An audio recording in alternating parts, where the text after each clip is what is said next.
Congratulations! The admission committee joins me in the most rewarding part of my job, offering you admission to Stanford University and inviting you to join our class of 2018. Friday, March 28, 2014, at 3 p.m., I remember the exact time, found me letting out a big, huge cry of celebration, the ramifications of which prompted the next-door neighbors to come running. The door to a future was swinging open, and I was ready to run, leap, and bound through it. Fast forward to September 2014, moving into Arroyo with a depressed father and an overcompensating mother. So much love in such a small space, suffocation at the prospect of being together or alone. I cried to myself in the shower that night. How college cliché.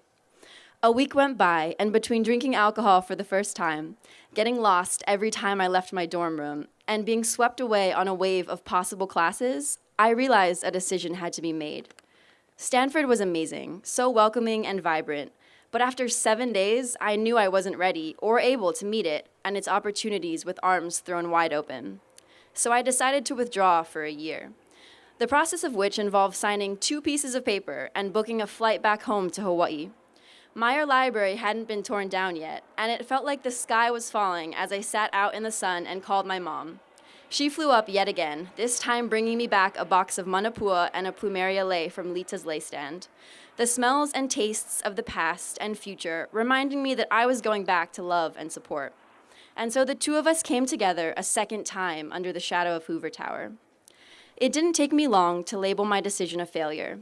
In my mind's reality, I had failed to handle the changes of a new place, populated with new people and new experiences. I had failed to be a strong Hannah. I wrote angry poetry for a month after leaving Stanford, rewatched Korean dramas, and didn't bother to read the subtitles, just streams of images moving across my screen. I left my room only to pad into the kitchen and spoon Nutella onto graham crackers. A constant flow of relatives visited to tell me I had worth, and for what seemed like ages, I refused to hear them. The desire to develop a spiritual practice in order to understand my unraveling family life led me to Chanteloube, a Buddhist monastery in the Dordogne province of France.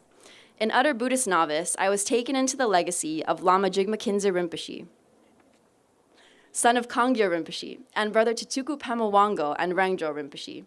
Incredible teachers, these 3 brothers steered me toward acceptance of self and deep compassion for others.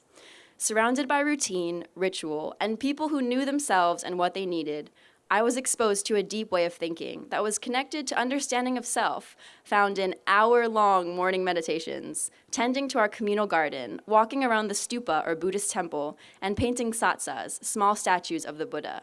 Sometimes we would paint these satsas for 6 hours on end.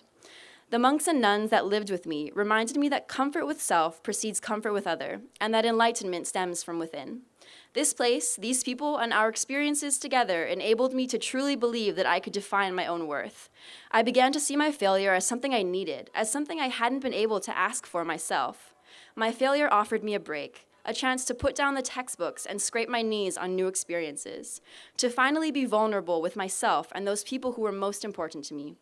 When I think back on my failure now, again as a freshman at Stanford, I rename it as an opportunity, and I am thankful for the time and focus that it gifted me. We are thrilled to offer you admission. Welcome to the Stanford family.